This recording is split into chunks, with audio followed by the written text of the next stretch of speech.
Trade natin na napili ngayong gabi si Ondo USDT. So bakit ko siya binili? Dahil merong reversal na pattern dito. May head and shoulder. Tapos dito ako sa baka mag-retest pa dito sa level na to. And merong strong move na possible na wipan. So tina-target ko lang to itong level na to. So tingnan natin. Place na natin yung ating trades dito. Okay. Okay. Open short. Hanap pa tayo ng dalawa pa. Yung second trade natin is si Soon USDT. Tinitingnan ko to, baka mang-whip naman siya dito. Nang i-stop hunt tayo below this one. So, tingnan natin. Okay. Medyo enticing to for me eh.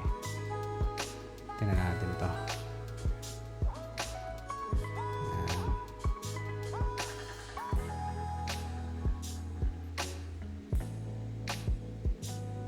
Ayan. So yeah, okay na yan. Open long. Ayan. Titingnan ko lang baka sana mag-whip lang dito, then tumuloy na siya pataas. No? May allowance naman yung natin, yung stop loss natin. Medyo delikado to, mababa win percentage ito, pero sige, try ko lang.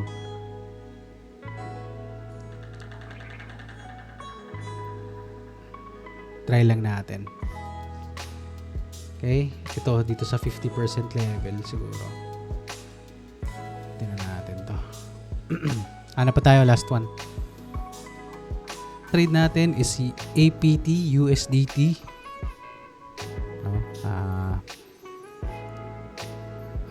APT USDT. So ito yung tinitingnan ko kasi may strong move dito. Sana mag-whip muna rito bago siya tumuloy pababa. No? Tingnan natin. Ito. Ito kaya 2.5. See, tingnan natin.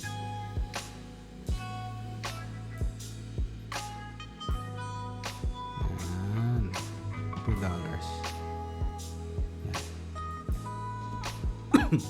So, kompleto na yung ating trade for May 26. No? Ang first trade natin si Ondo, pamangalawa si Soon, and pamangatlo si APT. Bukas ng 8 AM, tingnan na natin kung anong magiging resulta nito. Okay? Magandang gabi sa inyo. Ang ating ito na yung trade results natin kagabi. No? So, ang first trade natin is si Ondo USDT. Ondo. Anong nangyari sa'yo, Ondo? Ondo, anong nangyari sa'yo, Ondo? Uy! Panalo tayo kay Ondo. Wow. Sweet na sweet yung ating entry. Yan, no? Wow. Grabe yung entry yan, no? Ang ganda. So, tinatry kong gumawa ng rule ngayon. So, ang nasa isip ko kasi, yung parang dapat may reversal pattern siya bago ko mag-take ng sell trades. Well, ginagawa ko na siya unti-unti. Nagke-create na ako ng rules.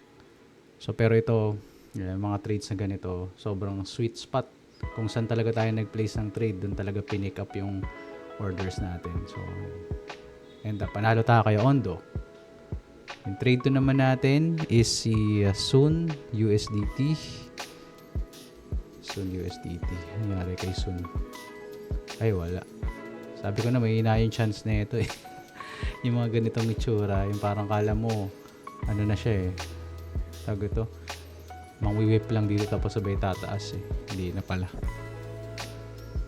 So wala rin. Talo tayo kay Soon. At yung last trade natin is si APT USDT. APT USDT, panalo rin tayo kay APT. Wow, super ganda. Ganda rin ng trade, ganda rin ang kuha natin. So, counter trading siya dahil nung mga oras na to,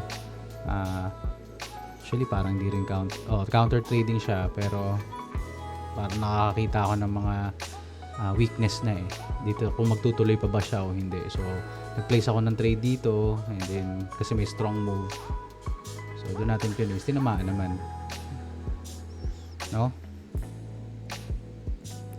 So, yun. Panalo tayong 2 beses. So, umangat yung ating portfolio. Doon nagsimula tayo ng $78, no? Kaya, hanap tayo ngayon ng 3 trades for May 27. Let's go!